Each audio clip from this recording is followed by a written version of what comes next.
నా కొడుకు భవిష్యత్తు బాగుండాలి. దానికోసం ఎంత ఖర్చైనా కష్టపడి ఒక మంచి కాన్వెంట్లో చదివిస్తాను.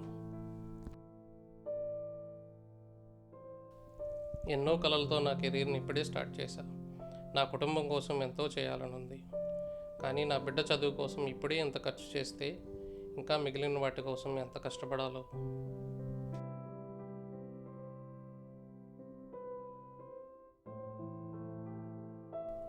ఏం రాజ్ కుమార్, కొడుకుతో ఎక్కడికి?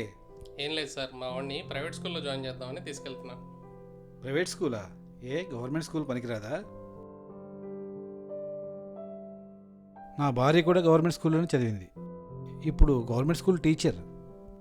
మన పక్కింటి వాసు గారు కూడా గవర్నమెంట్ స్కూల్లో చదువుకున్నారు, తెలుసా మీకు? ఆయన ఇప్పుడు బ్యాంక్ ఎంప్లాయీ. నేనే కాదు, మా పిల్లలిద్దరిని కూడా గవర్నమెంట్ స్కూల్లో చదివించాను. నా పెద్దమ్మాయి పీజీలో స్టేట్ ఫోర్త్ ర్యాంకర్, ఏయూలో ఫ్రీ సీట్ సంపాదించింది. మా చిన్నమ్మాయి గవర్నమెంట్ స్కూల్లో చదివి ఎంబీఏ కంప్లీట్ చేసింది. పిల్లల భవిష్యత్తు పెద్ద పెద్ద బిల్డింగుల్లోనూ ప్రైవేట్ స్కూళ్ళలోనూ కాదండి, మంచి విద్యను అందించడంలో ఉంటుంది. ఫీజులు ఎక్కువైతేనే విద్య గొప్పది కాదండి. ప్రభుత్వ పాఠశాలలో చదివి కూడా దేశాన్ని నడిపించిన వాళ్ళు ఎంతోమంది ఉన్నారు. ప్రైవేట్ స్కూల్ స్టేటస్ ఇస్తుందేమో కానీ గవర్నమెంట్ స్కూల్ జీవితాన్ని నేర్పిస్తుంది. మావాడు కూడా గొప్పవాడు అవుతాడండి తన కష్టంతో.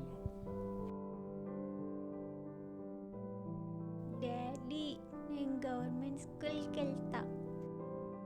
నేటి ప్రభుత్వ పాఠశాలలు నాణ్యమైన విద్యకు నూతన దిశను చూపిస్తున్నాయి.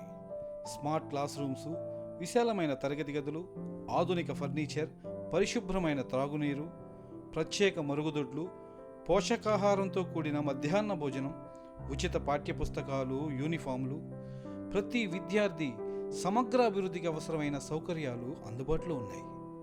రండి, మన ప్రభుత్వ పాఠశాలలను ఆదరిద్దాం. మన పిల్లల భవిష్యత్తును కలిసి నిర్మిద్దాం.